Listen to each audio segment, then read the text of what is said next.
नमस्कार। News room में आप सभी का स्वागत है। जम्मू क्षेत्र में बढ़ती आतंकी गतिविधियां देश के लिए चिंता का सबब बनती जा रही हैं। खासकर जिस तरह हाल के आतंकी हमलों और मुठभेड़ों में आम नागरिकों और जवानों की जान गई है, उससे सरकार के उन दावों पर सवाल उठे हैं जिसके तहत कहा जा रहा था कि जम्मू कश्मीर अब पूरी तरह शांत है। सवाल उठता है कि कहीं जम्मू कश्मीर के हालात से पूरी तरह संतुष्ट होकर सुरक्षा बलों की संख्या तो नहीं घटा दी गई थी। सवाल यह भी उठता है कि कश्मीर घाटी की अपेक्षा जम्मू में सुरक्षा बलों की कम तैनाती का फायदा तो आतंकी नहीं उठा रहे हैं। देखा जाए तो पाकिस्तान को हमने अलग थलग करने का दावा तो किया, लेकिन उसे सीमा पार से भारत में आतंक फैलाने की नीति से नहीं हटा पाए। इसलिए अब सिर्फ आतंकवाद की निंदा करने से काम नहीं चलने वाला। समय आ गया है कि दुश्मन को उसकी भाषा में ही जवाब दिया जाए। दुश्मन को जवाब देने के साथ ही उसकी मदद कर रहे उन लोगों को भी सजा दी जानी चाहिए जो कि भारत में रहते हैं, यहीं का खाते हैं और अपनी ही मिट्टी तथा वतन से गद्दारी करते हैं। जहां तक पाकिस्तान द्वारा प्रशिक्षित और पोषित आतंकवादियों की नई कारस्तानी की बात है, तो आपको बता दें कि जम्मू कश्मीर के डोडा जिले में भारी हथियारों से लैस आतंकवादियों के साथ मुठभेड़ में गंभीर रूप से घायल हुए एक अधिकारी समेत सेना के 4 जवानों की मंगलवार तड़के मौत हो गई। अधिकारियों ने बताया है कि राष्ट्रीय राइफल्स और जम्मू कश्मीर पुलिस के विशेष अभियान समूह के जवानों ने सोमवार देर शाम देसा वन क्षेत्र के धारी गोटे और बागी में संयुक्त घेराबंदी और तलाशी अभियान शुरू किया था, जिसके बाद मुठभेड़ शुरू हुई। अधिकारियों ने बताया है कि कुछ देर की गोलीबारी के बाद आतंकवादियों ने भागने की कोशिश की, लेकिन एक अधिकारी के नेतृत्व में बहादुर जवानों ने दुर्गम इलाके और घने जंगल के बावजूद उनका पीछा किया, जिसके बाद रात करीब 9 बजे जंगल में फिर से गोलीबारी हुई। अधिकारियों ने बताया कि मुठभेड़ में 5 जवान गंभीर रूप से घायल हो गए और अधिकारी समेत 4 जवानों ने बाद में दम तोड़ दिया। हम आपको बता दें कि इस मुठभेड़ के बाद से भारतीय सेना डोडा के जंगलों में तलाशी अभियान चलाने के लिए हेलीकॉप्टर का भी उपयोग कर रही है। इसमें स्थल सेना प्रमुख जनरल उपेंद्र द्विवेदी ने डोडा जिले में आतंकवाद रोधी अभियान के बारे में आज रक्षा मंत्री राजनाथ सिंह को जानकारी दी। रक्षा मंत्री के कार्यालय ने बताया है कि उन्होंने मंगलवार सुबह जनरल द्विवेदी से बात की। राजनाथ सिंह के कार्यालय ने सोशल मीडिया मंच एक्स पर एक पोस्ट में कहा, रक्षा मंत्री श्री राजनाथ सिंह ने सेना प्रमुख जनरल उपेंद्र द्विवेदी से आज सुबह बात की। सेना प्रमुख ने रक्षा मंत्री को डोडा में जमीनी स्थिति और आतंकवाद विरोधी अभियानों के बारे में जानकारी दी।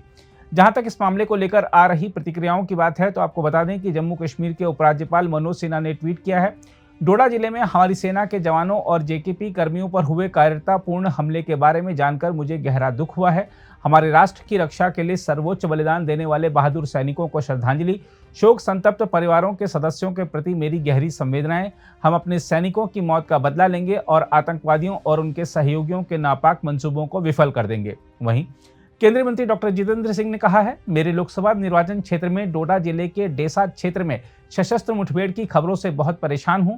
हमारे बहादुरों की शहादत पर शोक व्यक्त करने और निंदा करने के लिए शब्द कम हैं। हम सभी मिलकर दुश्मन के नापाक मंसूबों को हराएं और शांति और सद्भाव बनाए रखें, जिसके लिए डोडा हमेशा से जाना जाता है। उधर कांग्रेस ने केंद्र सरकार पर निशाना साधते हुए कहा है कि 7 माह में 6 आतंकी हमले सरकार के तमाम दावों को खारिज करते हैं। पार्टी के मीडिया विभाग के प्रमुख पवन खेड़ा ने यह भी कहा कि देश अब जवाब चाहता है। पवन खेड़ा ने सोशल मीडिया मंच एक्स पर पोस्ट कर कहा, सुबह सुबह जम्मू कश्मीर में एक और आतंकी हमले की बुरी खबर मिली। 4 बहादुर जवान और एक अधिकारी शहीद हो गए। उन्होंने कहा, 7 महीनों में 6 आतंकी हमले सरकार के तमाम दावों को खारिज करते हैं। देश जवाब चाहता है, सिर्फ नारों से देश नहीं चला करते। बहरहाल आइए देखते हैं इस मुद्दे पर क्या कह रहे हैं रक्षा विशेषज्ञ संजय कुलकर्णी। बहुत दुर्भाग्यपूर्ण, बिकॉज डोडा का इलाका है जो जम्मू डिवीजन का इलाका है, पिछले 20-25 सालों से काफ़ी शांत था और पिछले ही 2-3 महीनों में एकदम एक्टिव हो गया है। कठुआ में इंसिडेंट हुए, रजौरी में हुए, रियासी में हुए, अब डोडा में दूसरा इस तरह का हादसा हो रहा है। तो ये इलाके जो हैं, हम लोगों ने ये नहीं सोचना चाहिए कि सब कुछ शांत है।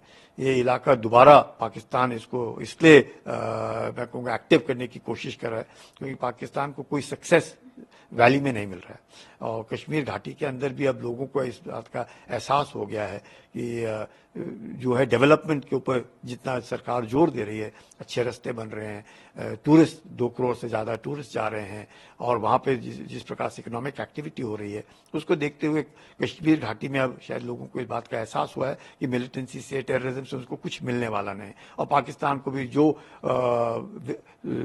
सफलता जो चाहता है वो घाटी में नहीं मिल रही है। और ये जो इलाके हैं और खासकर अब जब मौसम खराब है, बारिश हो रही है, इलाका बहुत घना जंगल का इलाका है, बहुत सारे उस पर हाइडआउट्स हैं और लोकल सपोर्ट जो बीच में हम कुछ भी कहें, हमारे बीच में भी ऐसे गद्दार लोग हैं, OGWs हैं जो इनके सपोर्ट कर रहे हैं। नहीं तो मुझे नहीं लगता है जैसे मछली पानी के बिना रह नहीं सकती, वैसे ही ये जो उग्रवादी हैं ये बगैर लोकल सपोर्ट के जी नहीं सकते। तो ये जो उनको सपोर्ट मिल रहा है वो नहीं मिलना चाहिए, जिसके लिए हम लोगों को अपने आंख और कान का जबरदस्त इस्तेमाल करना चाहिए, ह्यूमन इंटेलिजेंस को दोबारा रीएक्टिवेट करना चाहिए। होगा, ऐसे नहीं कि नहीं होगा, पर हमको और ज़्यादा जोर देना पड़ेगा और ये सोच करके चलना कि सब शांत है, वो नहीं है। अब पाकिस्तान ने सोच लिया कि जम्मू डिवीज़न में इस तरह के उग्रवादी लोगों को ढकेला जाए और जहाँ पे लोकल सपोर्ट उनको मिल रहा है इसके लिए इनको इस तरह। और अभी आप डोडा में देख रहे हैं उन्होंने समय भी बदल, जितने भी इंसिडेंट्स हो रहे हैं तकरीबन शाम को हो रहे हैं कि जब तक आप उसको रीइंफोर्स कर सकते हैं, कुछ कर सकते हैं, वो जंगलों में जाकर के छुप जाते हैं। लोकल्स को है उनको जगह दिखा रहे हैं कि कैसे भागना है, किस इलाके से जाना है। तो ये इलाका घना जंगल होने के कारण और बहुत ही मुश्किल इलाका होने के कारण मुझे लगता है अब VDCs जो हैं, अपने SOGs जो हैं, RR के पलटने हैं, वहाँ पे CRPF है, बाकी फोर्सेस हैं, इन सब को मिल करके यकीन करना चाहिए कि इस तरह के हादसे नहीं होने चाहिए। बहुत दुखद समाचार अगर ऐसे सुनने को मिले तो बहुत दुख होता है कि एक अफसर और 3 जवान और कोई और घायल हो गए होंगे।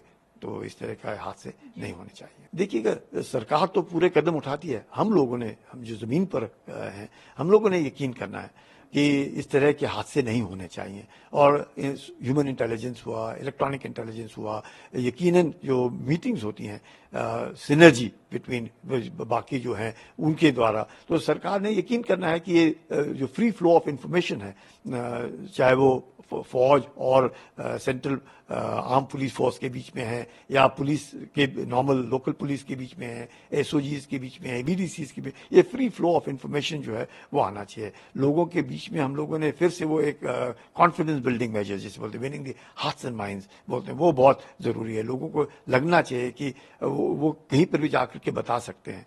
और हम लोगों ने यकीन करना है कि ये नहीं सोचना है कि पाकिस्तान घाटी में करता था, पाकिस्तान अब जम्मू डिवीज़न में भी करेगा, क्योंकि इलाका जो है बहुत घना जंगल का इलाका है और ऊंचे पहाड़ों में ये गुज्जर हैं, बकरवाल हैं, ये पहाड़ी लोग हैं, ये सब अपने जो गाय भैंस बकरियां चराने के लिए ले जाते हैं। तो ये भी चाहे आप डर के कारण कहें या उनके साथ मिलकर के कहें या कॉम्प्रोमाइज हो गए हैं कहें, ये खबर देते हैं।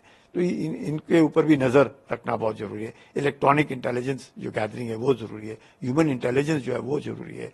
LOC के ऊपर एंटी इन्फिल्ट्रेशन ग्रिड को और तगड़ा बनाना निहायत ज़रूरी है। यकीनन सब जगह रस्तों में भी ये नहीं सोचना चाहिए कि ये सिर्फ सिक्योरिटी फोर्सेस का काम है। ये सब जो लोग उधर रहते हैं सब ने मिल करके, अगर किसी को कोई लगता है कि ये आदमी संदिग्ध आदमी है जिसको उन्होंने नहीं देखा है, तुरंत पुलिस में जाकर के रिपोर्ट लगानी चाहिए। ये नहीं सोचना चाहिए मेरा काम नहीं है, सबका काम है। हम सब ने मिल करके इसके बरखिलाफ लड़ाई लड़नी है और सिक्योरिटी फोर्सेस तो अपना काम करेंगे और उन्होंने यकीन भी करना चाहिए कि किसी प्रकार से कॉम्प्लेसेंसी नहीं आना चाहिए। ये नहीं लगना चाहिए कि भाई अब ये इलाका शांत है, अब कुछ शांति नहीं, हमने इनको ठोकना है, मारना है और मरना नहीं है, उनको मारना है, ये जरूरी है। अगर आप भी लेना चाहते हैं देश दुनिया की तमाम जानकारी तो आज ही सब्सक्राइब करें हमारे चैनल को।